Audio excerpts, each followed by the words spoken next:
Alors voilà, donc sur la parnassa, on disait à l'instant, il y a 3 paramètres essentiels. Dans ces 3 paramètres, on va voir 3 choses différentes. Le premier paramètre, c'est celui de la parnassa en gematria, valeur numérique, égale neshama. Donc ça veut dire que c'est relié, 395. C'est-à-dire que la parnassa, elle est reliée à ta neshama. On a une première illustration qui me vient comme ça à l'esprit, c'est que Yaakov Avinu, il a traversé le Mahavar Yabok, donc le fleuve de Yabok, et il est revenu en arrière pour aller chercher ses cruches, ses petites fioles, d'après d'autres traductions dans Rashi. Et on dit, dans le Talmud, dans Choulin, à la page 91, on dit, pour les tzadikim, leur matérialité, elle est plus importante que leur corps. Et pourtant, on devrait penser à l'inverse, parce qu'on devrait dire, non, le tzadik, il est séparé de la matière. C'est pas le tzadik, il n'est pas attaché à la matière. On dit non, parce qu'il a pris conscience de tout ce que Dieu lui offrait. Donc, ce que Dieu lui offre, c'est ce avec quoi il va se réaliser. Il peut se réaliser grâce à ce que Dieu lui offre, justement, au quotidien. Donc, ça veut dire que on va affiner ce sujet, mais premier point, c'est que les deux sont liés. Neshama égale Parnassa. Deuxième point, c'est qu'on a posé la question au Rabbi. On lui a dit, le Rabbi Lubavitch, on lui a dit, mais j'ai des problèmes de Parnassa, qu'est-ce que je dois faire? Alors il a dit, Yoter bitachon, Yoter Parnassa. On s'est arrêté sur ça. Plus on a de bitachon. Alors, une toute petite parenthèse, évidemment, les deux sont liés. La Parnassa est reliée au sujet, évidemment, de la Emouna et bitachon. Emouna, c'est la foi, donc le fait de croire, comme notre cours de Shabbat après-midi, le fait de démontrer les 10 plaies, c'est démontrer l'existence d'Hachem. Et ensuite, la providence d'Hachem. C'est-à-dire, c'est pas juste qu'il y a un Dieu, c'est-à-dire que Dieu, ce que j'ai, c'est ce qui me correspond. Ça peut être sa femme, ses enfants, sa parnassa. En fait, c'est exactement ce qui te correspond. Après, il faut être ambitieux aussi, des fois demander plus, ou avoir plus d'ambition, etc. Mais la base, c'est qu'il y a la Emouna, c'est la foi, et les bitachon, c'est la confiance. Donc il a dit, plus tu as de confiance en Hachem, la réponse du Rabbi, plus tu auras de parnassa.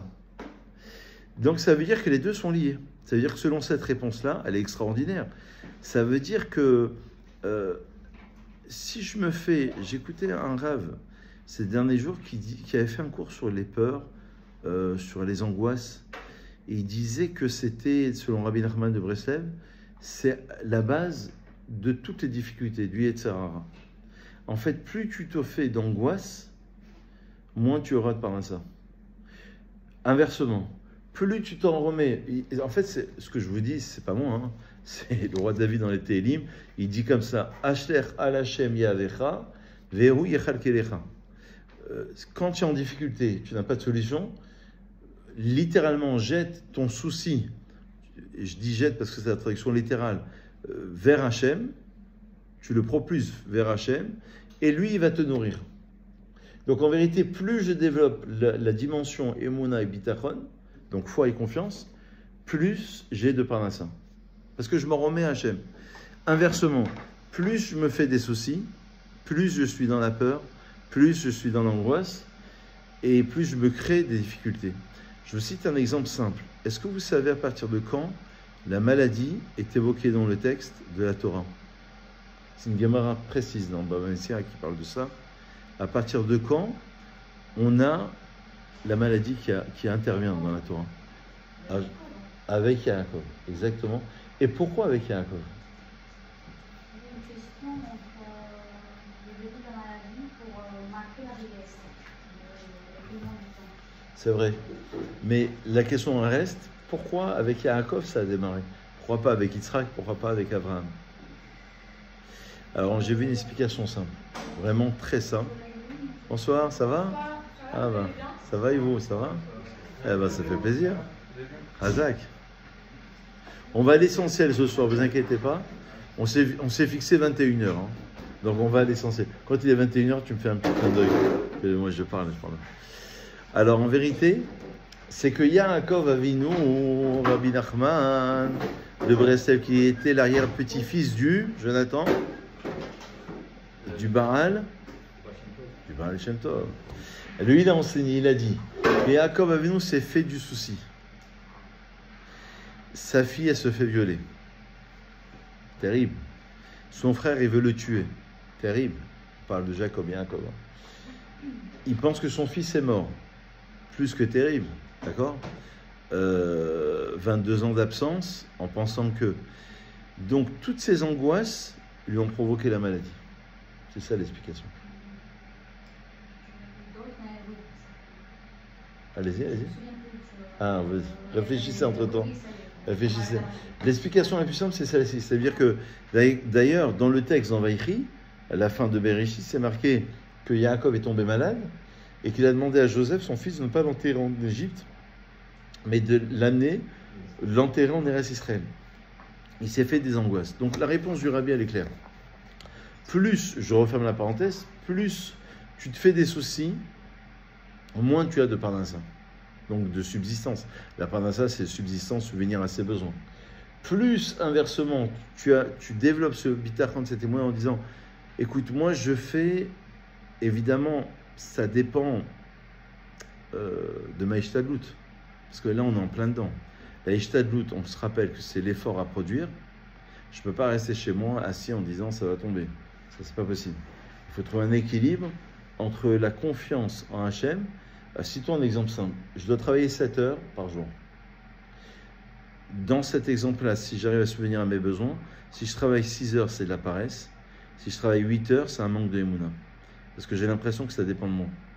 Et là, le texte dit, il faut que tu donnes un fond. D'ailleurs, il y a des halakhot bien précises. Pendant les heures de travail, je n'ai pas le droit de passer des coups de fil. Il y a ces limites du vol, sauf s'il y a un accord avec le patron. Mais c'est limite du vol. Peut-être même pas limite, ça peut être même du vol. Ça veut dire que si tu profites de tes heures pour faire autre chose, sauf si on n'est pas soumis à un quota d'heures. Votre serviteur. Enfin, je plaisante. Mais si on n'est pas soumis à un quota d'heures, en vérité, si on est soumis à un quota d'heures, et là je suis obligé. En fait, il faut que je fasse le maximum. Le travail est extrêmement important. La seule nuance, il y a quelque chose à retenir, au moins retenir cette chose-là dans tout le cours, c'est qu'il ne faut pas que je dépende de ma parnassa de mes efforts. Le Ramchal, il dit précisément dans Da'at Evunot, il dit comme ça, Lo sheishtatlut moelet, et là sheishtadlut mochachat. Il dit précisément dans Da'at Evunot, le Ramchal, il dit c'est pas que l'effort que tu vas produire va servir à quelque chose, parce que des fois, sans produire d'efforts, on obtient, et des fois, en produisant un millier d'efforts, on n'obtient rien. N'est-ce pas? Des fois, en faisant juste un coup de fil, on a obtenu le système, et des fois, tu as fait 20 visites et wello. Donc, en vérité, c'est incroyable, parce que c'est la ishtadlut, elle est mouchachat, elle est obligatoire. Depuis la faute d'Adam Arishon, il a fauté, on est obligé de produire des efforts. Mais la nuance, elle est comme ça. C'est que je dois développer ma émona et bitach en disant, écoute, ce qui doit tomber, va tomber. Dans la Gemara de Bessa, la page 16, on l'avait déjà cité, c'est écrit que toute ma parnassa, elle est fixée entre Rosh Hashanah et Kippour. Sauf, promis, ce qu'on dépense. Shabbat. Bravo. Shabbat. Razak, Shabbat et les fêtes. Ça veut dire que tu achètes la moutarde, que tu achètes Ça en revient. la... Il y a même la notion du Comment ça s'appelle? La bocha. Ceux qui pensent que s'ils ne travaillent pas Shabbat, ils n'ont pas de parnassa, mais c'est complètement faux. Là, je connais quelqu'un, il a eu du mal, qui travaille juste derrière, qui a tenté d'être chômeur Shabbat, et il a rouvert au bout de 2 ans. 2 ans, il a tenu, quoi. Ça a été très, très compliqué au niveau comptabilité. Donc, pour vous dire que des fois, le test, il peut être très, très long des fois. Il y a un passage, ça c'est sûr qu'il y a un passage. Parce qu'il y a un test de 2 choses, une, soit on épure les fautes, soit il y a un passage, justement, pour accéder à un niveau supérieur. Donc, il va falloir développer ce côté émona bitachon qui n'est pas simple. Donc, je connais des gens qui ont réussi à franchir le cap, beaucoup. Mais j'ai en tête au moins un exemple de quelqu'un qui, au bout de 2 ans, il avait beaucoup, beaucoup de mal parce que son chiffre d'affaires, c'était vraiment le samedi. C'était sur Jean Médecin, pour ne pas citer l'exemple. Donc, c'était vraiment le samedi où il y avait le plus... et ça a été très, très compliqué. Donc, des fois, le passage, il peut être de 3 mois, de 6 mois, d'1 an, 2 ans, 3 ans. Parfois, ça peut être très, très long. Ça paraît court, mais c'est extrêmement long. Quand tu as des problèmes de parnassa pendant 6 mois, 1 an, 2 ans, 3 ans, c'est beaucoup. Yaakov Avinu, il avait une très grande émouna et bitachon, et pourtant il a été inquiet toute sa vie. Il a été angoissé toute sa vie, malheureusement. Alors, en vérité, ça, c'est ce qui a développé. En fait, le Rabbi Nachman, lui, il veut dire que toutes les maladies, elles dépendent des angoisses et de la peur. En fait, il dit, il faut que tu t'en remettes à Emouna. Lui, selon lui, c'est psychosomatique, mais c'est même plus que ça. C'est-à-dire que la base de tout, et c'est vrai que les problèmes de rein, de cœur, de tension, d'ulcère, cancer, tout ça, ça se développe encore plus, même s'il y a une base peut-être à l'origine, mais ça peut se développer encore plus en fonction des peurs et des angoisses. Et Rabbi Nachman, il met l'accent sur ça. Il dit, la première des choses, c'est se débarrasser, je vous le dis autour d'un cours, hein, et je crois que je me parle à moi-même aussi quand je vous fais le cours, c'est pas simple. Dans, entre guillemets, la vraie vie, c'est pas simple. Et qui n'a pas de frustration, qui n'a pas d'angoisse, qui n'a pas de peur du lendemain, qui n'a pas d'inquiétude, etc. Mais il faut le travailler. Après, pour répondre à la question de cette personne qui Ouais. n'a pas reçu Shabbat, mais en fait, il aurait dû changer de métier. La bitachon, elle aurait été encore plus forte que ce travail, c'est que le samedi. Ouais. Donc, quelqu'un qui travaille que le soir, et bien sûr, s'il ferme le soir, il n'a plus rien. Ouais. Mais changer carrément du tout au tout, Ouais, c'est il aurait vraiment. Peut-être, tu as raison. Réussi. En tous les cas, dans cet exemple-là, là, on est en plein dedans. C'est-à-dire, si ma priorité c'est Shabbat, même si le gars il va gagner 1000 € uniquement et il ne sait pas comment payer son loyer, il ne travaillera jamais Shabbat. Si quelqu'un il a la conviction que Shabbat c'est prioritaire, jamais il transgressera Shabbat. Impossible.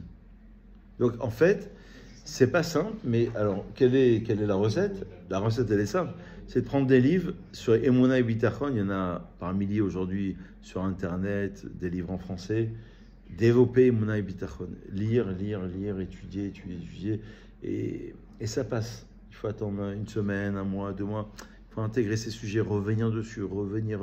Et à force de revenir, on grandit. On grandit, mais de manière extraordinaire. On arrive à percer le mystère. Donc, en fait, les deux sont reliés. Le bitachon, il va falloir le faire grandir pour obtenir plus de parnassa. J'écoutais un autre rave qui disait que... Ah, ils sont là. Bonsoir, ça va? Ah, bah, ça fait quel plaisir, Azak. Ça va, Lolita, ça va? Ça va, Ronnie? Ça fait plaisir. Dès qu'on parle de Parnassa, dès qu'on parle de business, ça va? Ouais, ça fait plaisir.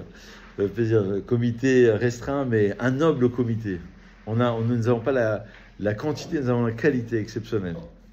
Alors, ce qu'il y a d'extraordinaire, c'est de dire que il faut. Alors, je veux un peu vous surprendre avec ça.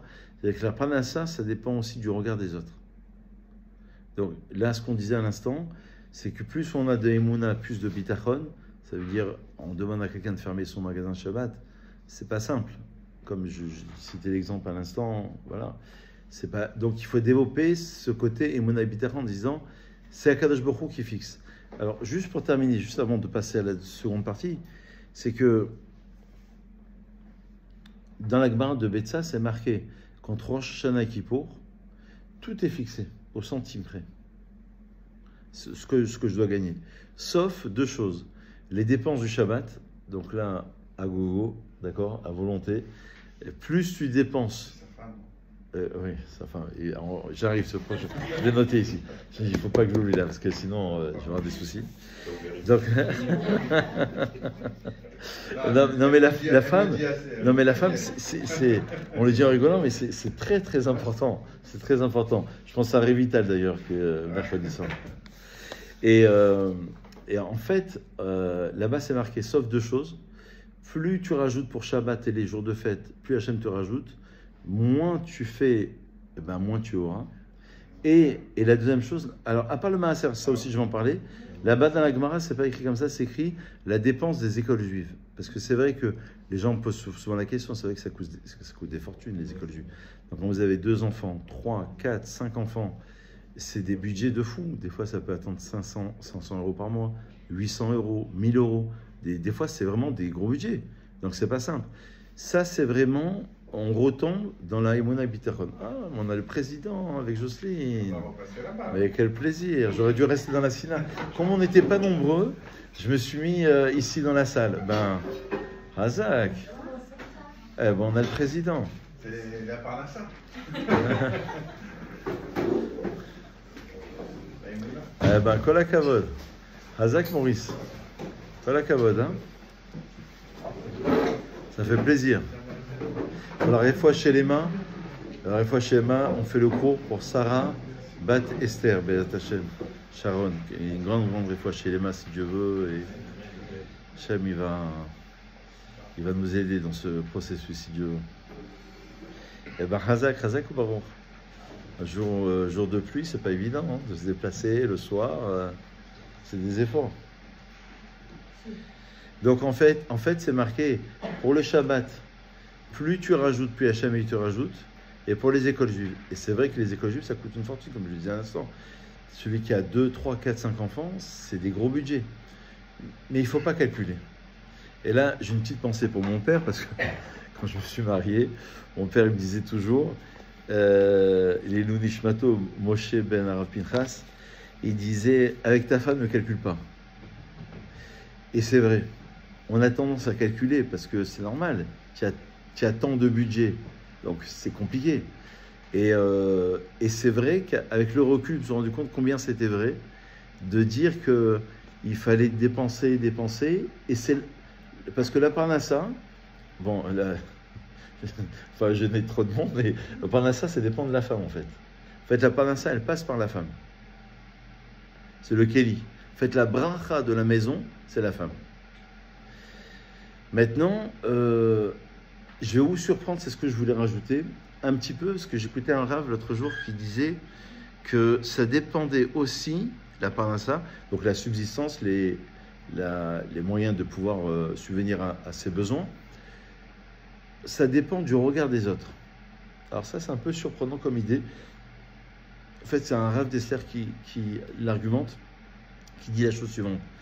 Si moi, en passant, je vends des actions, je passe un coup de fil par jour, ça dure 15 minutes, et j'ai une très belle parnassa.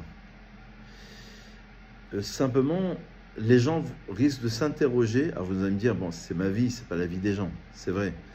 Mais on sait que dans le judaïsme, dans la Torah, le regard de l'autre est toujours très important, ce qu'on appelle Maretari. C'est bien connu. J'ai très soif, c'est en été, c'est au mois d'août. Le seul magasin ouvert, c'est le McDo qui est derrière. Je veux juste m'acheter un Coca Zéro. D'accord ? J'ai pas le droit. C'est terrible. Ou je veux juste rentrer pour aller aux toilettes. Ça peut arriver. J'ai pas le droit parce que je me soucie du regard des autres. On dit, si lui il rentre, ça veut dire qu'on peut manger. Comment ils peuvent supposer que je suis rentré pour cette chose-là ou cette autre chose-là? Donc, la parnassa aussi, c'est la même idée. Ça dépend du regard des autres. Ça veut dire que il faut que je fasse, je dirais pas semblant, mais il faut que je fasse un système comme si que mon magasin, en quelque sorte, était ouvert 1 heure, 2 heures, 3 heures par jour pour que ça passe. Pour ne pas qu'il y ait d'accusation. Alors là, on retombe sur le cours qu'on avait donné la fois dernière, évidemment sur le mauvais œil. Il pourrait avoir une atteinte du mauvais œil sur ma parnassa. Là, les deux cours sont liés. Forcément, parce que la parnassa, elle est reliée au mauvais œil, forcément. Donc voilà. Donc en insistant bien sur la femme, en disant que, en fait, il faut se créer un kéli. Et le kéli, pour recevoir le shefa, pour recevoir l'abondance, c'est sa femme. C'est pour ça que le Mishnah Brura, il dit dans les halachot, il dit quelque chose de simple. Il dit qu'il y a une ségoula d'offrir pour la parnassa, d'offrir un cadeau à sa femme toutes les veilles de fête. Donc veille de Pessah, veille de Shavuot, veille de Sukkot. Bon, un petit cadeau, chacun, Kolehad, les filles Mahalato, ou le film Madrigato, chacun selon ses capacités. Mais c'est une grande ségoula. Et avec ça, comme je vous l'ai dit, il faut pas calculer. Alors, est-ce que vous savez, moi j'ai noté quelques petites choses, qu'une des premières questions qu'on va nous poser, c'est dans le Talmud de Shabbat à la page 31a. Après 120 ans, on va arriver devant le tribunal céleste. Et on va faire un tribunal en disant, voilà, bon, qu'est-ce qu'il y a de positif, négatif, qu'est-ce que tu as fait de bon, de moins bien. Une des premières questions, est-ce que c'est Nasata Venatata Be'emuna? Lorsque tu as fait ton commerce, est-ce que tu as commercé, mais avec la foi? Ça veut dire sans voler, sans tricher, sans mentir, etc., etc., etc. C'est l'honnêteté dans ces affaires. C'est une des premières questions qu'on pose sur la Emouna et le Bitachon. Et dans la Torah, on cite quelques petites références quand même de la Torah.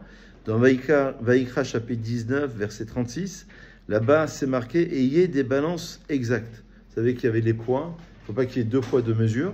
Donc il fallait qu'on ait exactement des poids, des mesures, pour qu'on puisse... bonsoir. Bonsoir. Pour qu'on puisse avoir exactement un poids qui soit exact, pas quelque chose qui soit inexact. Donc ça, c'est une des premières questions. Donc pour vous montrer quand même, à quel niveau on va placer tout cela. Il y a autre chose aussi dans la Parnassa, puisque c'est déterminé par Hachem. J'ai lu un texte incroyable dans ce livre-là. De la Parnassa est supérieure à la Géoula. La Géoula, c'est la rédemption. C'est la délivrance finale avec la venue du Mashiach, du Messie. Pourquoi? Parce que la Géoula, elle passe par un ange. Hachem, il envoie le prophète Eliyahu Navi, alors que la Parnassa, c'est directement un Kadosh Baruch Hu. Alors, juste une parenthèse que tout le monde connaît, je pense, c'est que vous avez la Tzedaka et le Maaser. Le Maaser, c'est la seule mitzvah. Donc, Tzedaka, c'est tous les jours 50 centimes d'euros, par exemple, dans la coupa de Tzedaka pour les pauvres, les plus démunis. Et le Maaser, c'est donner 10% de ses revenus, chose qui est énorme. Parce que si quelqu'un gagne 1000 euros, il va donner 100 euros, il va lui rester 900. Il va dire, oui, mais quand même, il me reste 900 euros à la fin du mois, pour le 2000. Mais nous, on dit, tu auras plus de bracha avec 900 euros qu'avec 1000 euros. Donc en vérité, la seule mitzvah où on peut, entre guillemets, éprouver Hachem, c'est le Maaser. On ne peut jamais s'appauvrir, c'est écrit dans le Talmud, on ne peut jamais s'appauvrir en donnant la Tzedaka et le Maaser. Jamais. Donc vraiment, c'est ce qu'on a dit en introduction, les deux sont liés. Le problème de la Parnassa, la subsistance, c'est relié à un problème de Emouna. Pour le dire vraiment le plus simplement possible, l'un relié à l'autre. Et la réponse du rabbi, quand le rabbi, on lui avait posé la question, qu'est-ce que je dois faire de plus? Eh bien, le rabbi avait dit clairement, si tu as plus de bitachon, plus de confiance en Dieu, tu auras plus de Parnassa. C'est-à-dire, à un moment donné, il faut que j'arrête de calculer. Trop calculer, trop voir, trop revoir, trop penser, imaginer, c'est pas bon, et c'est pas bon aussi pour, évidemment, pour les inquiétudes, pour les angoisses, pour les peurs, ça veut dire qu'on manque de Emouna. Le problème de la manne, je vous rappelle que la Parnassa de la Emouna, la paracha de la Parnassa, la paracha de la Parnassa, c'est la manne qu'on recevait dans le désert. Et donc, bonsoir. Et donc, si vous voulez, on recevait tous les jours une double portion le vendredi pour le vendredi et le Shabbat. Donc là, c'est vraiment... et on est libéré de tout. Voilà.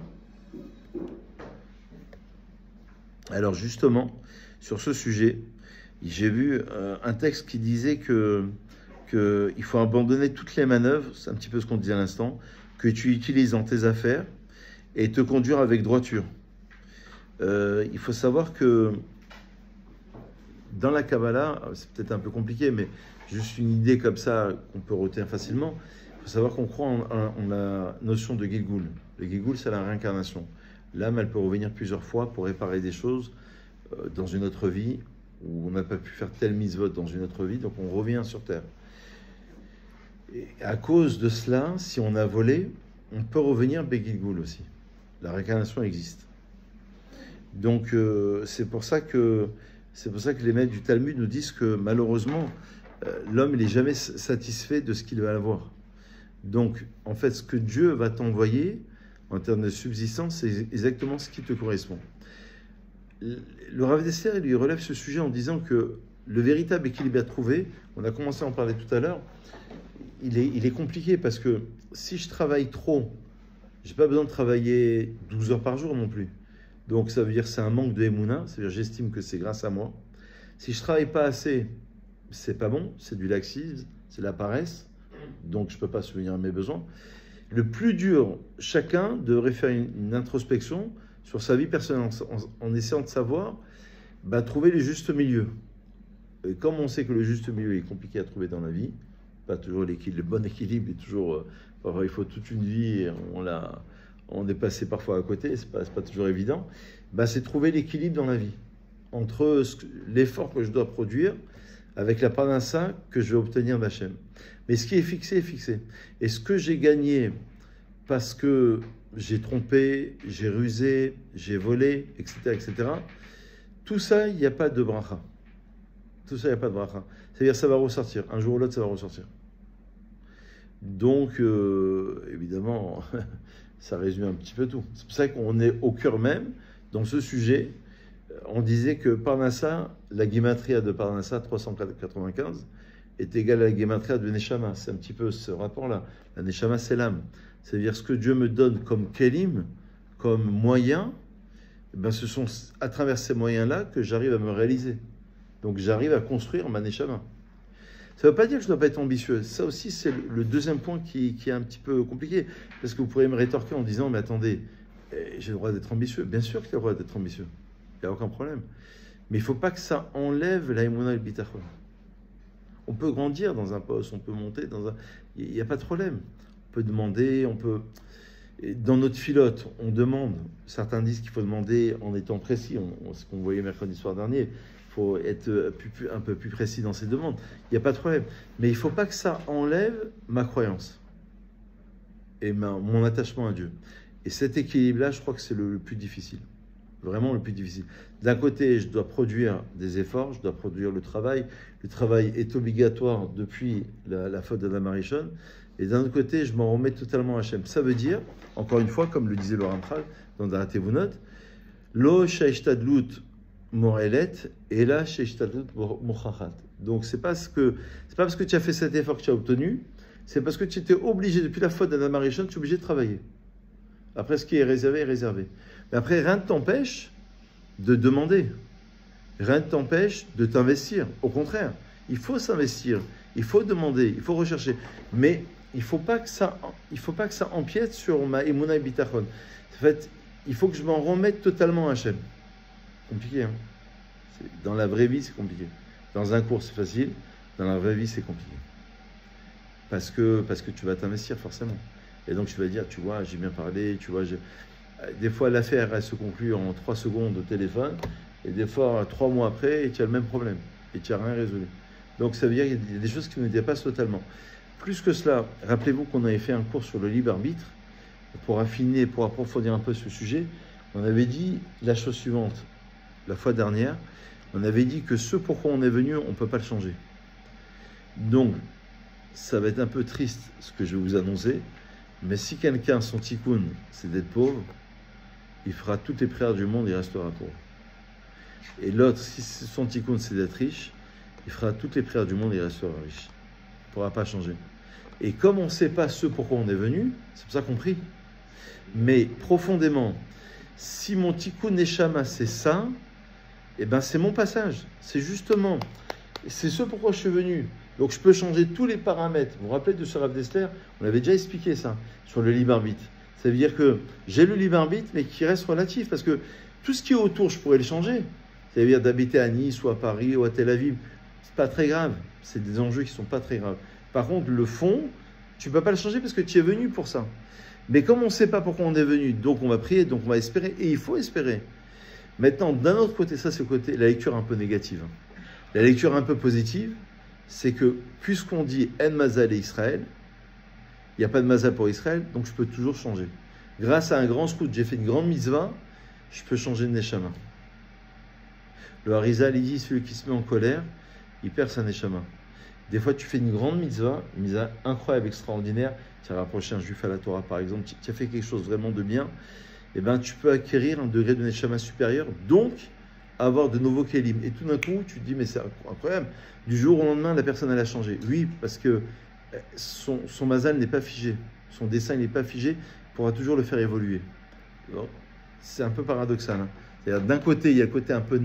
La lecture un peu triste, négative, en disant, bon, de toute manière, je suis voué à cela. Je n'ai pas trop le choix.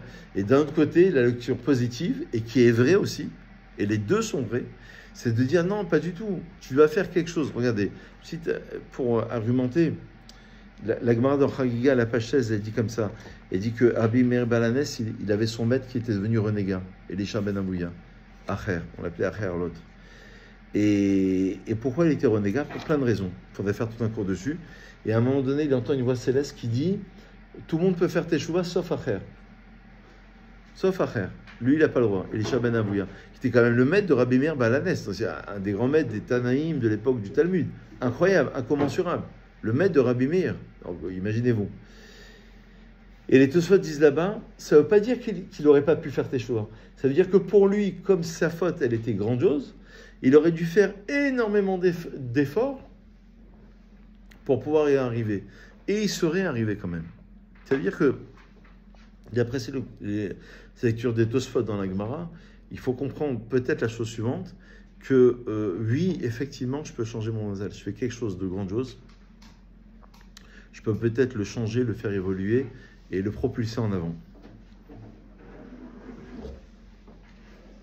J'ai vu dans Rabbi Nachman de Breslev, il dit la chose suivante. Il dit que Kolarose Massa ou Matan Be'emuna, Mekem Izatase Shelve Hafta. Alors il donne un petit chidouche, Rabbi Nachman de Breslev, il dit que celui qui agit dans sa vraie vie de commerce, là il parle de commerce, Be'emuna avec confiance, avec foi en Dieu, il accomplit la mitzvah de tu aimeras Hachem ton Dieu. On ne voit pas le rapport. Comment tu aimeras Hachem ton Dieu si j'ai bien commercé avec foi, donc j'ai pas menti, j'ai pas volé, je m'en remets à Dieu totalement, je retrouve cet équilibre qui n'est pas du tout évident qu'on vient d'évoquer à l'instant. Bah, celui qui fait tout cela, eh ben, en fait, il dit, Rabbi Nachman, il réalise la mitzvah de tu aimeras Hachem ton Dieu. Pourquoi ? Parce que la Gemara, elle interprète Ve'a Hafta, c'est que tu feras aimer. Au niveau grammatical, c'est pas juste tu aimeras, tu feras en sorte que le nom de Dieu soit aimé par les autres. C'est-à-dire que ta conduite à toi, en tant que juif, noble conduite, on va dire, ah, tu vois, ça c'est un Ben Israël, ça c'est le fils de Dieu vraiment. Regarde comment il se comporte, regarde le respect qu'il a, regarde Donc, en fonction de ton comportement, les gens, ils vont aimer Dieu, ils vont dire, j'ai envie de devenir comme lui. Mais si tu conduis avec vulgarité, avec grossièreté, etc., forcément, ça va créer un dégoût. Donc, on porte cette responsabilité dont on parlait tout à l'heure. C'est-à-dire, je vais faire un certain effort, on disait tout à l'heure, par rapport aux autres, parce que j'ai une responsabilité par rapport aux autres, mais je vais faire assez d'efforts pour que le nom de Dieu soit glorifié de par mes actions, parce que je me suis bien comporté. Donc on relit la phrase, d'après Rabbi Nachman de Breslev, celui qui fait la mitzvah et qui accomplit avec émoun, avec foi en Dieu, il accomplit ce principe de bien commercer avec les autres, et bien effectivement, il va réaliser la mitzvah de tu aimeras Hachem ton Dieu, parce qu'il va faire en sorte que le nom de Dieu soit apprécié, soit glorifié par les autres personnes. Et Rabbi Nachman, il va encore plus loin dans une de ses Torahs. Je crois que c'est vers la Torah, je ne l'ai pas noté, mais de mémoire, je crois que c'est vers la Torah 84, 86. Là-bas, c'est marqué que Ve'ahavta shoresh kol ha-mitzvot. Tu aimeras Hachem ton Dieu, c'est la racine de toutes les mitzvot. Et il dit, pourquoi ? Parce que Massa ou Matan Be'emuna, et là c'est un deuxième chidouche, que commercer avec la Emuna, faire du commerce avec foi, on arrive à un degré qui est au-delà du temps, d'après le Ramban d'Achmanide. Je vous cite un exemple simple. Maral de Prague, il dit que tu veux faire entrer Dieu dans ta vie. Tu veux que Dieu, voilà, quelqu'un qui est malade, tu veux que Dieu fasse un miracle. Il dit, le miracle n'est possible que si tu te dépasses. Il faut que toi, tu fasses quelque chose qui est au-delà de la raison. Un petit peu comme nous, ça veut dire à notre petit niveau. On va se lever le matin pour aller à la tefila. Qui n'a pas été fatigué une fois, qui n'a pas mal à la tête, il fait quand même l'effort. Il se dépasse un peu. Donc, puisque tu te dépasses un peu, et dans le couple, c'est la même chose. Avec nos enfants, c'est la même chose. Est-ce qu'on a toujours le temps nécessaire? Est-ce qu'on a toujours, dans une communauté, c'est la même. Est-ce qu'on est toujours disposé à parler, disposé à entendre, disposé... C'est très compliqué. En fait, quand tu te dépasses un tout petit peu, tu es dans une dimension qui est au-delà de la raison, au-delà du temps, au-delà de la normalité, donc tu laisses la place au miracle. Et il dit, c'est ça la racine du miracle. C'est-à-dire l'origine du miracle, c'est quand toi tu ouvres la porte, c'est-à-dire tu fais quelque chose qui te dépasse, et donc puisque tu as fait quelque chose qui te dépasse, tu arrives à un niveau du miracle. Parce que le miracle, c'est l'extraordinaire. C'est pas ordinaire, c'est extra. Donc ça sort de l'ordinaire en quelque sorte. Mais ça dépend de tes actions. Et il dit que c'est ça, commercer avec la Emouna. C'est ça la parnassa. C'est extraordinaire. Massa ou matan be'emouna, c'est-à-dire tu commerces avec la Emouna, tu t'en remets à Dieu, tu fais ce qu'il faut faire et bien, et très bien même. Tu t'investis bien. Mais après et avant, tu te dis, de toute manière, c'est Akadosh Baruch Hu. Rappelez-vous que tous nos rabbinim avaient des commerces depuis l'époque du Talmud. En fait, le rabbinat, entre guillemets, n'existe pas vraiment. C'était pas payé par la communauté, c'est récent. En fait, ils travaillaient, ils ouvraient leur magasin 2 heures par jour, 3 heures par jour, et ils étudiaient avant et après, et pendant, entre deux clients. Ils étudiaient constamment, en vérité. Ils ouvraient dès que le client partait, ils ouvraient le livre, ils étudiaient. Donc là, ça veut dire s'en remettre constamment à Hachem. Et c'est là où tu laisses l'ouverture. Si tu agis comme ça, eh ben, en vérité, tu vas dire, oh non, mais c'est compliqué. Mais non, c'est l'inverse qui est compliqué. Parce que ton système à toi, c'est que tu te galères tout le temps. C'est que tu te réveilles pendant la nuit. Et c'est que tu te demandes comment tu vas payer tes factures. Et tu te demandes comment tu vas t'en sortir et comment tu vas y arriver. Donc ton système, il est pourri en fait. Moi, je te propose un système qui est moins mon système. C'est-à-dire que finalement, tu t'en remets à Hachem, tu fais grandir cette émouna. Tu dis, ouais, j'ai des problèmes d'émouna. On a tous des problèmes d'émouna. Comme je vous ai dit tout à l'heure, quand je fais le cours, je me fais le cours à moi-même. Et on a tous, chacun à son niveau. Et donc, ça veut dire qu'il faut encore plus étudier ces textes-là qui parlent de émouna, de bitachon, d'avoir la foi, d'avoir la confiance, de dire que ce que Hachem me donne, c'est exactement ce qui me correspond, et de faire grandir, de lire et de relire et de relire. Et au bout d'un certain temps, bah, ça commence à avoir un effet. Et bien là, il te dit, tu arrives à une dimension qui est au-delà du temps. Donc en vérité, Arbesh Flochim Lama, comme de manière, t'inquiète pas, c'est fixé entre Rosh Hashanah et Kippour. Ce qui doit te revenir, te reviendra. Veille de Rosh Hashanah de l'année prochaine, 1 minute avant, tu vas recevoir sur ton compte virement immédiat. Ce qui doit te revenir et ce qui ne doit pas te revenir, il faut être un bon joueur, ne te reviendra pas. Tu as beau chercher dans tous les sens.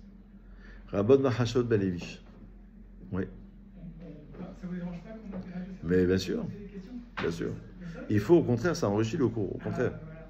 Mais par rapport à ce que vous disiez tout à l'heure, qu'effectivement, quelque part, malheureusement, des fois, quoi qu'on fasse, il y a quelque chose qui a été donné au moins pour l'année, ou je ne sais pas, il y a un mazal qui a été donné, hein, et puis on reste dedans, à peu de choses près.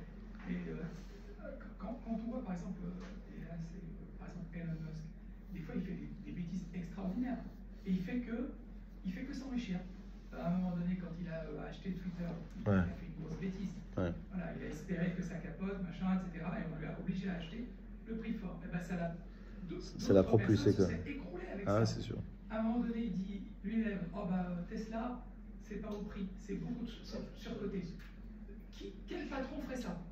Et pourtant, c'est sûr. C'est sûr. Donc, après, c'est pour ça que c'est la part de mystère qu'on ne saura jamais.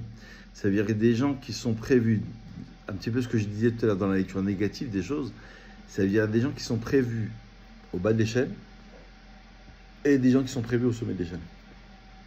Ça aussi, c'est prévu. Ça veut dire quelqu'un, Al-Mazal, tout ce qui va toucher. Moi, je me rappelle, moi j'avais l'ami de mon père, bon, il est décédé il y a longtemps, Rabbi Yechia Amselem s'appelait, et lui, Rabbi Yechia Amselem, il est arrivé d'Algérie dans les années 60. Et il ne savait pas quoi faire, il ne savait pas travailler. Et il a ouvert au marché, et il a ouvert... il y a Shmuel qui nous a rejoint. Il a ouvert un petit stand d'olives. Un petit stand d'olives comme ça. Et donc à tel point, Khazak, quand on parle de Parnassa, ça bon, c'est enregistré, je t'enverrai la vidéo du début. Alors il a ouvert un petit stand d'olives, et ça a marché. D'1 mètre carré, il est passé à 2 mètres carrés, de 2 mètres carrés à 4 mètres carrés, et ensuite il a commencé à produire, il a monté une usine, etc. Il a commencé avec des olives. Donc ça veut dire que le Kéli, il a créé. Et l'autre, moi quand j'étais à l'école rabbinique, quand j'étais jeune à Paris, on avait tous les jours quelqu'un qui étudiait, c'était un avocat. Il n'avait pas de clients, mesquine. Avocat. Et dans le 5e, c'est-à-dire en plein Paris, on était dans le 5e, c'est quand même les beaux quartiers, il y a quand même des demandes. Ben, il a beau essayer dans tous les sens, ça faisait 10 ans qu'il se galérait. Il me disait, je crois que je vais changer de métier. Il disait, j'arrive pas, j'ai pas. Donc en vérité, il faut créer parfois le système. Le système, il est devant toi. Mais Rabbi Nachman, donc je referme la parenthèse, lui dit, Massa ou Matan be'emuna, Iba le madriga chez le marla minazman. extraordinaire. Le Ramban Nachmanide, il y a 800 ans, il a écrit cela. Donc celui qui commerce Be'emouna, il arrive à un degré au-delà du temps, au-delà du Zman. Et comme c'est écrit, et là je conclue sur cela, Ve'Israël ala b'machashava techila, qui est monté dans l'esprit de Dieu, si on peut s'exprimer ainsi, dans la pensée de Dieu pour être créé, c'est Israël. Mahashava lemala min hazman, et la pensée, elle est au-delà de l'action. Donc Israël a une capacité dans ses gènes, si je peux l'exprimer ainsi, d'être au-delà du temps, au-delà de la raison, au-delà de la logique. D'ailleurs, c'est l'existence d'Israël. Et bien sûr, vous m'avez saisi, Tefila les Malaminazman. Qu'est-ce qui est au-delà du système, de la logique, de la raison, qui peut changer tous les systèmes, qui peut changer le mazal, c'est la Tefila. C'est pour ça que dans la lecture positive, là, maintenant je reviens un petit peu en arrière, de ce qu'on disait tout à l'heure, la Tefila peut effectivement tout changer. C'est pour ça que c'est écrit dans la prière du matin, Kavel Hashem, Ve Kavel Hashem. Espère en Dieu et espère encore en Dieu. Pourquoi ça a répété 2 fois? Parce que si tu n'as pas été exaucé ou répondu, eh ben, recommence, reprends la prière, refais une mitzvah, reprends peut-être que Hachem, il va créer une possibilité. Je voudrais raconter juste une petite histoire que j'ai racontée mercredi soir au cours. On a expliqué que, j'écoutais un rab qui disait que lorsque quelqu'un prie, il a 3 possibilités vis-à-vis de Dieu. C'est très sympathique, c'est très simple mais très sympathique. C'est soit Hachem, il a prié, banco, il obtient, sa prière elle est exaucée. Deuxième option, deuxième possibilité, c'est qu'il a prié, il a demandé à Hachem, mais il va falloir redoubler d'efforts. Donc peut-être le Shabbat d'après encore, la prochaine fête encore. Ça va arriver. Il faut être patient, ça va arriver, c'est la Emouna. Troisième possibilité, c'est celle qui nous intéresse pour nous ce soir, c'est qu'il prie Hachem et Hachem refuse. Hachem refuse catégoriquement. Il dit non, j'ai un meilleur plan pour toi. C'est-à-dire que ce que toi tu demandes, c'est pour ça que je dis toujours que dans la tefila, il ne faut pas demander telle chose. Il faut demander ce qui est bon pour moi. C'est ça, le secret de la prière, c'est ça. Parce que comme je ne sais pas, moi j'ai l'impression que je vais acheter cette maison, c'est ma réalisation, c'est mon bonheur. Peut-être c'est le début de la cata, peut-être. Tu ne peux pas savoir ce qu'il y a caché derrière. Peut-être c'est le début des soucis. Donc en vérité, tu pries Hachem pour que Hachem, justement, et c'est là que tu es au-delà du temps. Et c'est ça la parnassa. C'est-à-dire c'est de créer un système où finalement, je m'en remets totalement à Hachem. Donc je suis au-delà de ma propre logique, au-delà de la raison, au-delà des... Alors, évidemment que je vous ai noté, pour agrémenter un peu tout cela, je vous ai noté ici quelques points de ségoulottes. Alors, je tiens à préciser que les ségoulottes ne marchent pas forcément. Ce sont des paramètres, ce sont des éléments qui peuvent aider une personne. Comme on l'a expliqué juste avant, c'est trouver un équilibre de toute manière entre la Emouna, Bitachon et la Parnassa. Alors par exemple, dans les ségoulottes qui peuvent aider, et moi je pense que ça peut au contraire nous encourager. Il y a une Gemara dans Shabbat qui est simple, à la page 62b, qui dit que quand on fait une Netiat Yadayim, c'est une Gemara qui est explicite, quand on fait l'ablution des mains, plus on met d'eau, plus il y a de Parnassa. Quelque chose de très surprenant. C'est-à-dire que si tu mets juste... Alors d'après la halakha, je fais une petite halakha, quelque chose de simple à retenir. Réveillite, c'est un peu plus que cela. Donc réveillite, c'est quelque chose de simple. Non mais regardez, je vais expliquer cette chose simple. Vous allez voir qu'il y a quelque chose à rechercher. D'après la halakha, je peux faire des tests avec ce verre d'eau, il n'y a aucun problème. Il ne faut pas qu'il soit ébréché, il faut qu'il soit entier, complet. Même en plastique, c'est pas grave. Il faut qu'il ait 8,6 centilitres de contenance. Donc c'est à peu près ça. Là, il y a 12 centilitres, c'est à peu près 60%, 70%. Maintenant, j'ai fait la halakha, mais c'est pas le top. Donc, plus je fais d'eau, plus je mets de l'eau, plus je verse de l'eau, pardon, et plus je vais avoir de parnassa. Dans la tzedaka et maaser, c'est la même chose. Ça veut dire que parfois, en fait, tu te limites tout seul. J'ai fait un cours tout à l'heure, cet après-midi, à 4 futurs mariés, les cours Prénum Show, et je leur ai dit quelque chose de très simple. Dans le mariage, un des secrets du mariage, c'est Ahava, l'amour. Ça vient de la racine de Hav, de donner. Plus tu donnes, on a tendance à vouloir recevoir en fait, surtout l'homme. On a tendance à attendre finalement la part de l'autre. En fait, c'est l'inverse. Plus tu vas donner, plus tu vas te renforcer, plus tu vas amener la bracha. J'écoutais aussi un grand rabbin en Israël, il n'est pas connu en France, il s'appelle Rav Meir Eliyahu. Lui, il a dit qu'il faut toujours donner toute sa vie. C'est-à-dire, je donne un verre d'eau, je donne un stylo, n'importe quoi, je donne une pomme, n'importe quoi. Parce que tu es dans le statut de Mashpia, Vélo Mekabel. Mashpia, ça veut dire c'est toi qui apportes la bracha, donc, parce que c'est toi qui crée ce système. En fait, le problème, c'est nous. Et je vais vous dire plus que ça. Maintenant, je vais approfondir un tout petit peu le sujet, avec les ségoulottes, mais un tout petit peu plus le sujet. C'est que parfois, on ne croit pas en nous-mêmes. Rabbi Nachman de Breslev, il dit quelque chose de très très fort. Il dit, de la même manière qu'on a une mitzvah de Emouna, retenez au moins cette phrase dans le cours, au moins une phrase avant de vous endormir, au moins une phrase. Il dit, de la même manière qu'il y a une mitzvah de croire en Dieu, donc d'avoir la hashgacha, il y a une mitzvah de croire en soi.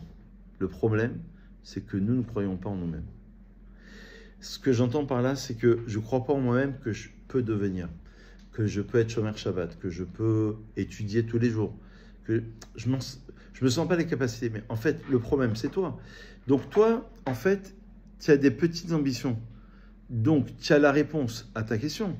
En fait, tu as le résultat de tes croyances. Si toi, tu mets le paquet, tu n'obtiens pas, tu te dis, c'est Akadosh Baruch Hu qui a prévu.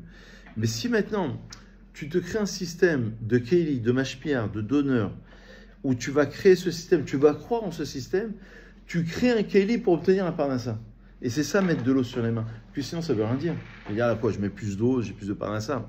Ça ne veut pas dire grand-chose. Non, ça veut dire qu'en vérité, mettre plus d'eau sur ses mains, traduction, ça veut dire que tu crées un système, justement, de donneur, de l'influenceur des temps modernes. D'accord ? Donc, c'est un peu l'influenceur des temps modernes. Donc, tu vas influencer la société, tu vas influencer les autres. Et le problème, il dit Rabbi Nachman, c'est qu'on ne croit pas en nous-mêmes.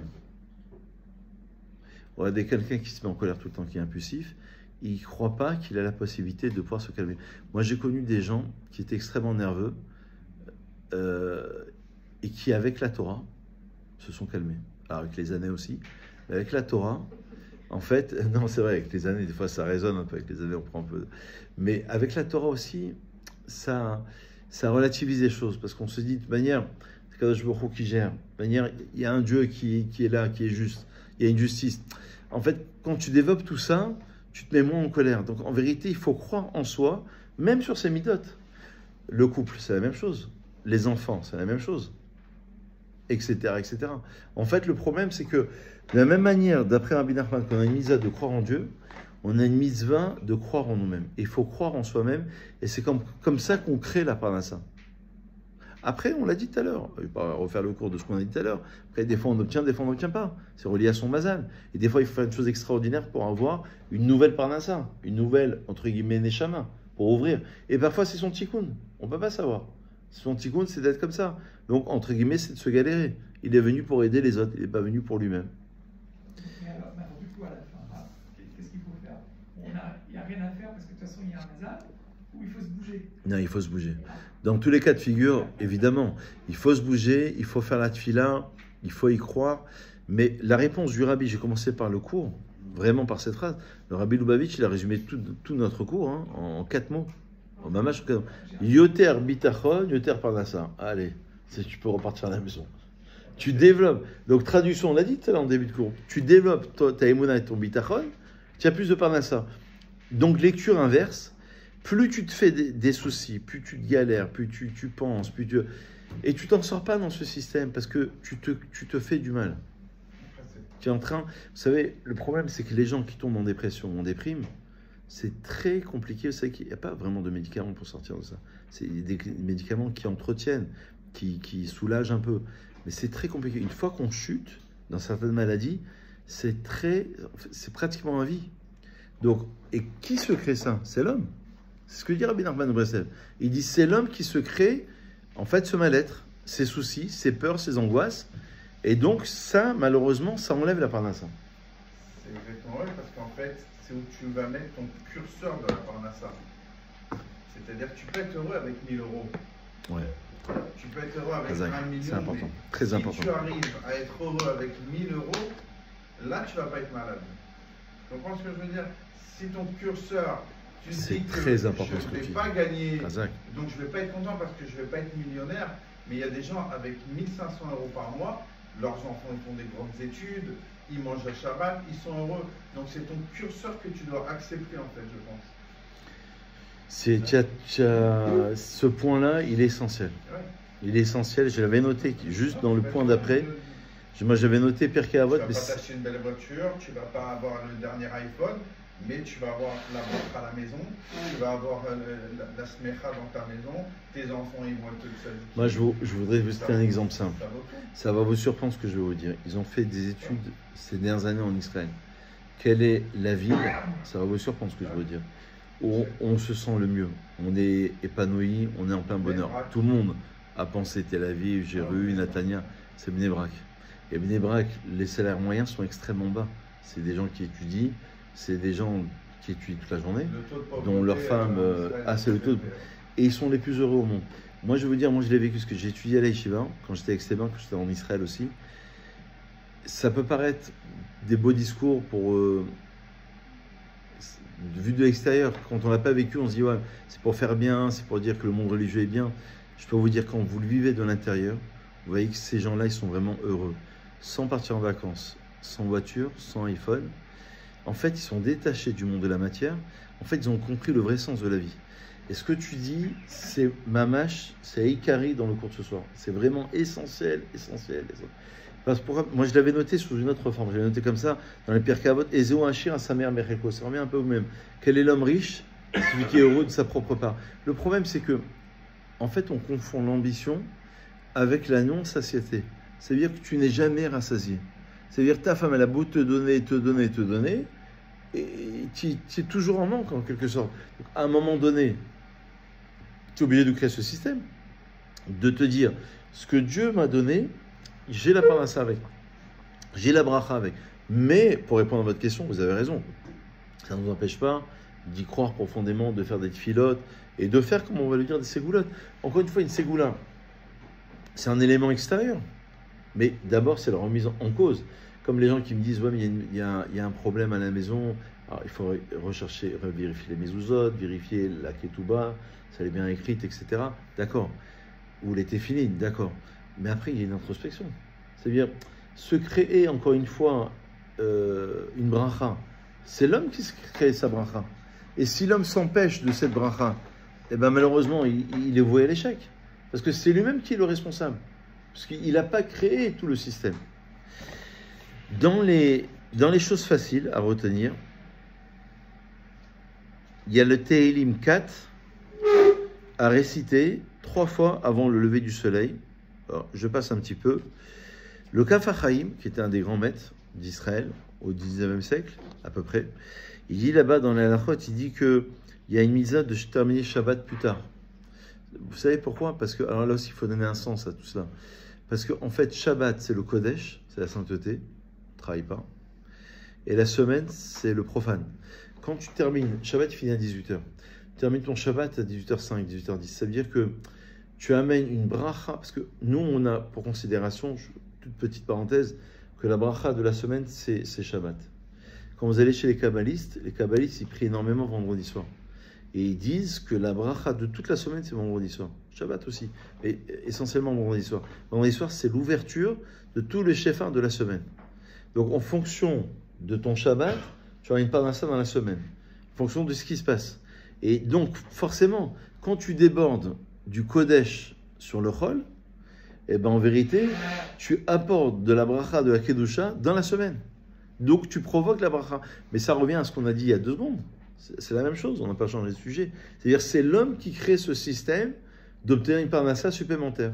Donc, il va déborder sur la semaine, il va aller vers la semaine, et justement, il va créer cette parnassa. Ça, c'est le Kaf HaChaim. Les Chassidim, vous connaissez Chabad et Chassidim d'une manière générale, eux, ils disent qu'il faut faire quoi samedi soir? Alors, dans la Chassidoute, la Havdalah, bien sûr, mais la Vemalka, qu'est-ce qu'il faut raconter? Shmuel? Une histoire. L'histoire du Baal Shem Tov. Ça, c'est tous les Chassidim, surtout nos amis les Chabad. Ils disent que il faut raconter une histoire du Baal Shem Tov. Parce que, en vérité, Et ils disent 70 fois Eliyahu Navi. Il y a un saut, il faut rentrer là-bas dans les commentaires. Pourquoi? Parce qu'ils disent que derrière une histoire, vous savez que Rabbi Nachman de Breslev, qui était l'arrière-petit-fils du Baal Shem Tov, lui, il a écrit des contes qui veulent a priori rien dire. Et dans ces contes-là, il y a des secrets très très profonds, extrêmement profonds. Parce qu'en vérité, des fois, on habille comme dans le Talmud, hein, il y a des passages de Haggadah d'histoire, a priori, tu vois rien dans ces histoires. Tu te dis, ça n'a ni queue ni tête, il n'y a pas de sens. Non, on est en train d'habiller des choses qui sont extrêmement profondes dans de simples histoires. Et il dit, le fait de raconter cela, c'est justement le fait de comprendre que Dieu s'habille dans ce monde. Rappelez-vous que Olam et Alem, c'est la même racine. On l'a souvent rappelé, Olam, c'est le monde, et Alem, c'est la face cachée de Dieu. En fait, c'est la paracha la semaine dernière. Quand Moshe il pose la question, il dit, Lama Reotalamazé, pourquoi tu as fait du mal à ce peuple? Pourquoi ce peuple il souffre? Et pourquoi la Parnassa? Et pourquoi le 7 octobre? Et pourquoi? Il lui dit, Vaïdaber, c'est le premier verset de Vaïra, Vaïdaber Elohim El Moshe, Vayomer Ela Bani Hashem. D'après le Or Chaim Akadosh, Dieu dit à Moshe, je suis l'Éternel. Et quoi, il ne savait pas? Bien sûr qu'il savait. Il parlait avec lui. Donc il savait très bien que c'était l'Éternel. Non, il a voulu lui dire que Dieu a plusieurs noms. Donc plusieurs révélations. Il y a la révélation de Elohim, ce que toi tu vois extérieurement, tu dis, oh là c'est la rigueur. Là c'est Dieu de la rigueur. Mais profondément, c'est Yud Kevake. Ani Hashem, il veut lui dire, c'est moi Hashem, le tétagramme. Toi, Hashem, c'est la miséricorde. C'est que du bien, c'est que du miel. C'est vraiment, des fois, il s'habille extérieurement d'un paramètre, effectivement, apparemment de rigueur. Mais le fond, c'est que du top, c'est que du bien. Donc c'est cette idée d'habiller le monde avec des histoires, les histoires du Baal Shem Tov le samedi soir, pour comprendre que finalement, on s'en remet à Hashem totalement. Comme si on habillait les choses. Les ségoulottes qui sont très très connues, hein, maintenant ce que je veux dire, c'est très connu, je le rappelle quand même, qui peuvent entraîner la parnassa, qui sont extrêmement importants. Moi, ce que je vous conseillerais, je le dis souvent à la synagogue d'ailleurs, surtout dans la période de Rosh Hashanah qui pour ce code, c'est de se rajouter une chose, idéalement par an, mais qu'on fait vraiment. Par exemple, pour la parnassa, c'est Birkat Amazon, quand on bénit Hachem, pas juste des brachot comme ça, on prête Hachem, et vite on termine. On n'envoie pas un SMS en même temps. En fait, on prend le livre, même si on connaît par cœur, on connaît tous le Birkat Amazon par cœur, on ne le fait pas par cœur. On ouvre le livre, on lit à l'intérieur. Ça apporte la parnassa. C'est-à-dire là, Hazan et Takol, je suis mitkaven, que c'est Dieu vraiment qui nourrit tous. Donc en vérité, toute la création, c'est Hachem. Donc tout est prévu. Et là, je m'en remets totalement, c'est-à-dire je me concentre dans les textes. Et je vous rappelle que Birkat Amazon, on fait une misa de la Torah.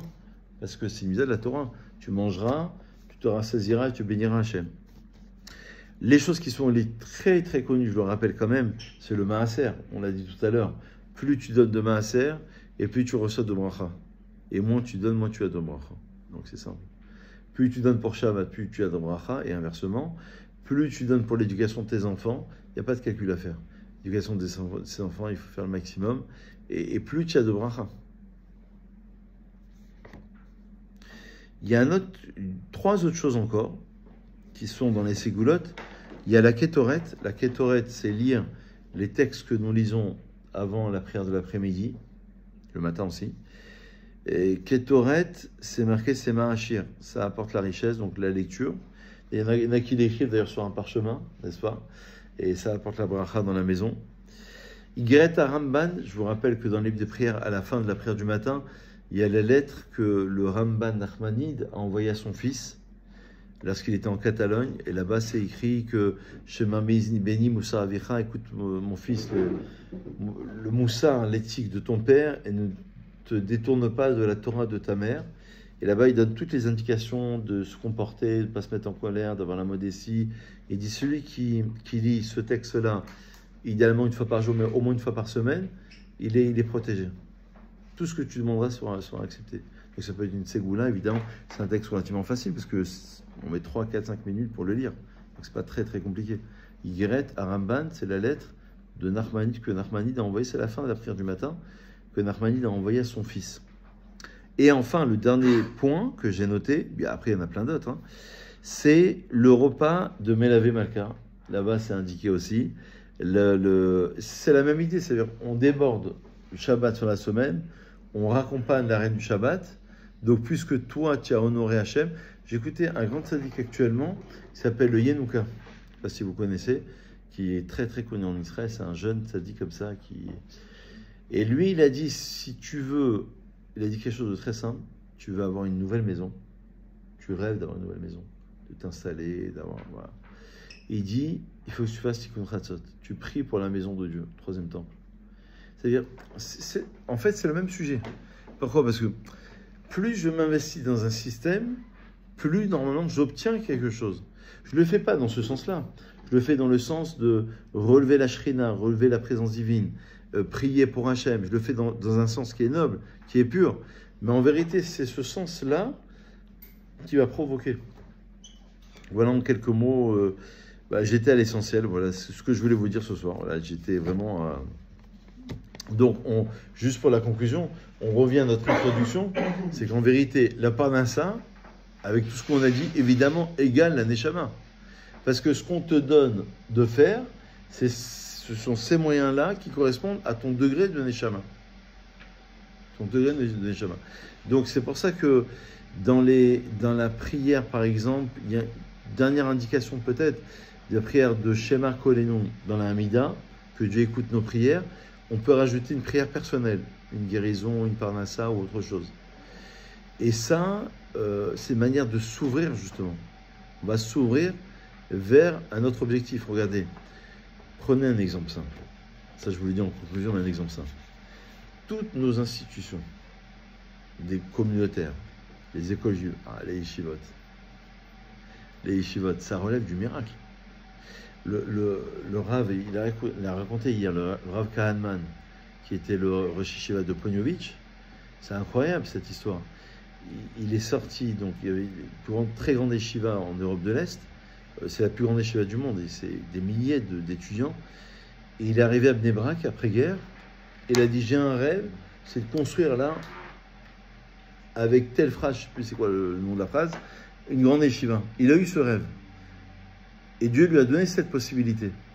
Ça veut dire que finalement, c'est l'ouverture vers une possibilité. Et parfois, en fait, la seule interrogation pour moi qui est la plus importante, au-delà de la prière, au-delà de nos croyances, au-delà de nos espérances, pour moi, le plus important, c'est de se créer le Kéli. Parfois, c'est l'homme qui se ferme lui-même. Et je vous dis quand même quelque chose de très important. Tout à l'heure, on disait que ça dépendait de sa femme, qu'il fallait faire des cadeaux. Il ne faut jamais fermer la porte à une parnassa. Peut-être qu'on ne pourra jamais la retrouver. Moi, j'ai eu l'exemple autour de moi, certains amis, et je leur ai dit de ne pas arrêter telle activité, il ne faut jamais fermer la porte. De dire non, je vais m'installer là. Ne ferme pas la porte. C'est-à-dire que peut-être que le canal, tu ne peux pas savoir. Le canal de la parnassa, c'était ça. Donc toi, tu dis non, mais je vais pouvoir me débrouiller, je vais fermer ce canal. Peut-être oui, mais peut-être non. Peut-être ça va être extrêmement compliqué. Donc parfois le shofar, le canal, il est uniquement de cette manière-là.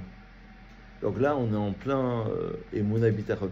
Et pour reprendre l'histoire du Rav Kahanman, il a eu cette volonté, ce rêve d'y croire, et il a réussi à créer un système plus grand des yeshivas au monde. On a le problème de celui qui veut faire l'Aliyah et quitter son travail ici. Ça parle à ça. Mais c'est pour ça que les rabbanim sont très vigilants. L'Aliyah, il faut toujours la défendre, il faut toujours faut avoir l'objectif de la faire. C'est très important. C'est-à-dire être sioniste pas juste dans le cœur, être sioniste de manière réelle, avoir un objectif. Dans la vie, comme dans le couple, comme dans nos vies personnelles, religieusement, si on ne se fixe pas des objectifs, on n'y arrive pas. Impossible. D'ailleurs, une parenthèse, mais c'est relié à notre cours, c'est que les fêtes sont appelées des moadim, des rendez-vous. En fait, je me fixe le rendez-vous de Pessah, c'est la liberté. C'est quoi la liberté? On va étudier c'est quoi la liberté. Après, Shavuot, c'est le don de la Torah. Dans le couple ou dans une vie personnelle, je me fixe l'objectif cette année de faire telle chose, l'année prochaine, donc de bien le faire, Birkat Hamazon par exemple dans les mots, et l'année prochaine de faire telle autre chose. Des petites choses, mais c'est sûr qu'on va les faire. Donc la Aliyah, oui, la Aliyah, il faut la défendre, il faut la fixer comme objectif essentiel, primordial, et prier pour y arriver, mais pas, les rabbanim sont clairs, pas aux dépens d'une parnassa, pas aux dépens de la santé, pas aux dépens de... Ça, je pense que les rabbanim ont une clarté sur ça. Parce qu'on ne peut pas cracher sur une parnassa. On ne peut pas cracher sur une parnassa. Peut-être que justement, ta réalisation, c'est ça. Et ce sont ces gens-là. Et ce que j'ai voulu dire sur les yeshivot, c'est que les yeshivot, en l'occurrence, vraiment l'exemple de toutes les institutions juives, mais en particulier les écoles juives et les yeshivot, reposent sur le fruit du miracle. Quand on disait au nom de Rabbi Nachman tout à l'heure, c'est les Marla Minazman, c'est Kipchuto. C'est au-delà du temps, au-delà de la raison. C'est vraiment, ça dépend d'un système de croyance folle. Parce que rationnellement, tu ne peux pas y arriver. Donc en fait, tu crois, vraiment, tu t'en remets à Hachem. Et c'est comme ça, je vous rappelle qu'aujourd'hui, vous avez des milliers d'étudiants, aujourd'hui on est reste Israël. On estime qu'après-guerre, vous savez combien il y en avait après-guerre, des étudiants? C'était juste quelques centaines. Il y en a même qui disent 400. Juste quelques centaines. Et c'est pour ça que Ben Gurion, quand il a rencontré le Chazon-Ish, il a dit à étudier, on s'en fiche. Aujourd'hui, la question de l'armée qui se pose par rapport aux étudiants, etc. Mais à l'époque, la question ne se posait pas parce qu'ils étaient tellement peu nombreux. De manière, avec ou sans vous, c'était juste sur un grand pays, c'est juste quelques centaines de personnes. Et de cela, on a recréé tout un système de Torah. Et chose qui était impensable il y a 70-80 ans. Donc tous ces rabbins qui sont venus, en l'occurrence de l'Europe de l'Est, et qui sont venus pour reconstruire, en fait, il n'y avait pratiquement aucun espoir. Aucun espoir. Et pourtant, on y est arrivé. Et ça, c'est avec une grande dose, évidemment, d'Emouna. Hazak Obaro, merci d'avoir fait le déplacement, merci d'être venu.